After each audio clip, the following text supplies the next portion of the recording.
Assalamualaikum warahmatullahi wabarakatuh. Perkenalkan, nama saya Nindya Masri Faulia Lundi. Saya akan menjelaskan analisis fundamental 7 emiten yang saya ambil dari sektor teknologi. Yang pertama itu saya mengambil PT Goto Gojek Tokopedia Tbk dengan kode goto.jk.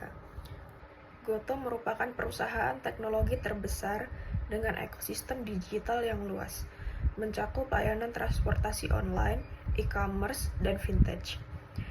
Dari sisi makro dan industri, pertumbuhan ekonomi digital Indonesia menjadi peluang besar bagi Goto.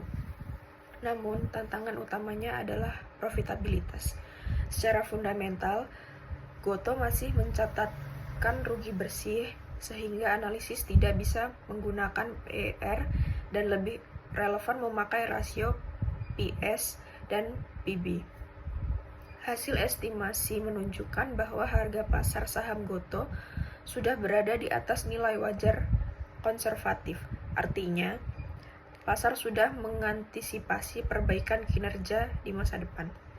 Kesimpulan untuk PT Goto Gojek Tokopedia Tbk ini adalah Goto cocok untuk investor agresif yang siap menghadapi volatilitas dan percaya pada kemampuan perusahaan mencapai profitabilitas jangka panjang. Yang kedua ada PT Bukalapak.com Tbk dengan kode buka.jk.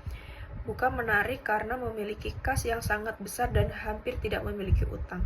Secara operasional, kinerja bisnis inti masih dalam tahap penyesuaian, tetapi kekuatan neraca memberikan margin of safety yang tinggi. Harga saham Buka ini berada di bawah nilai kas bersih per saham, sehingga secara valuasi terlihat murah. Namun, investor tetap perlu memperhatikan apakah manajemen mampu mengubah model bisnis menjadi bola operasional yang berkelanjutan.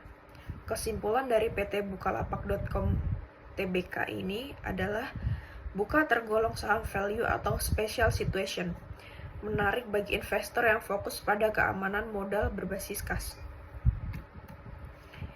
Kemudian yang selanjutnya ada PT DCI Indonesia Tbk dengan kode dcii.ck. DCII bergerak di bisnis data center yang secara fundamental sangat kuat, ditandai dengan margin tinggi dan ROE besar. Permintaan layanan data center juga terus meningkat seiring digitalisasi. Namun, masalah utama DCII bukan pada bisnis, melainkan pada valuasi saham yang sangat mahal. PER dan PB berada jauh di atas rata-rata pasar, sehingga resiko koreksi harga menjadi tinggi jika ekspektasi pertumbuhan tidak tercapai. Kesimpulan dari PT DCI Indonesia Tbk ini adalah DCII memiliki fundamental operasional yang sangat tinggi, tetapi kurang menarik bagi investor konservatif karena valuasi yang terlalu premium. Kemudian yang keempat ada PT Metrodata Elektronik Tbk dengan kode mtdl.ck. MTDL merupakan perusahaan teknologi informasi yang berfokus pada distribusi dan solusi IT, dengan model bisnis yang relatif matang dan stabil. Dari sisi makro dan industri, tren transformasi digital serta belanja IT, korporasi dan pemerintah menjadi pendorong utama pertumbuhan perusahaan.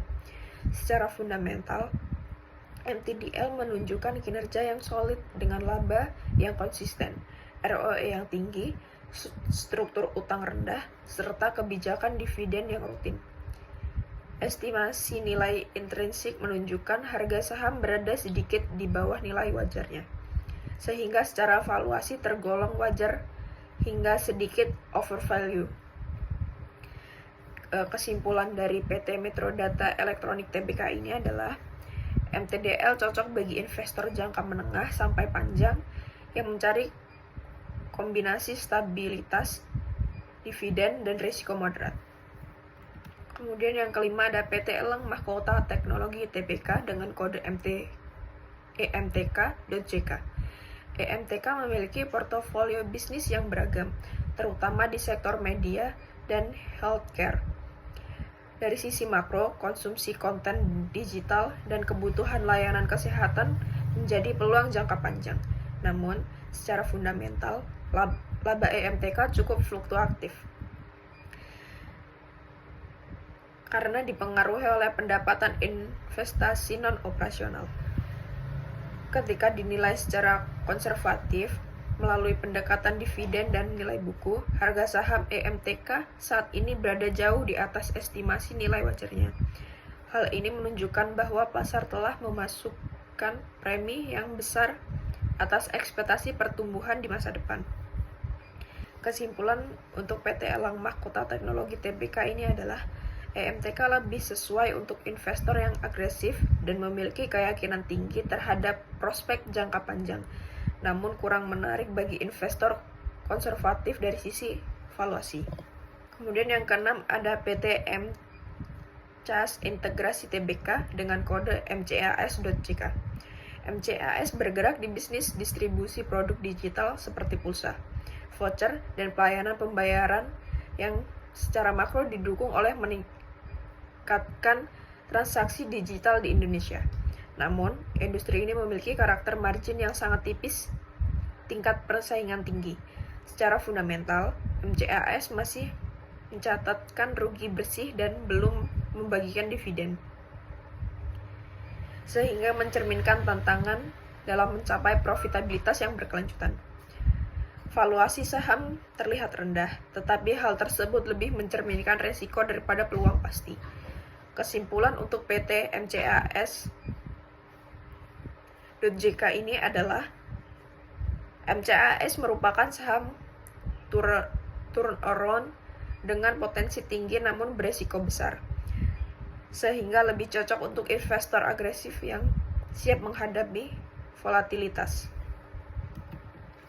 Kemudian yang terakhir ada PT Multipolar Teknologi Tbk dengan kode MLPT.JK.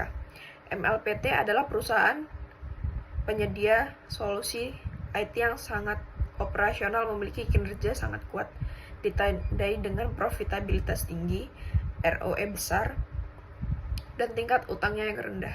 Permintaan solusi keamanan cyber, cloud, dan analitik data menjadi pendorong utama bisnis perusahaan. Namun, harga saham MLPT saat ini diperdagangkan pada valuasi yang sangat premium, jauh di atas estimasi nilai wajar konservatif. Kondisi ini meningkatkan resiko koreksi harga apabila ekspektasi pasar tidak terpenuhi.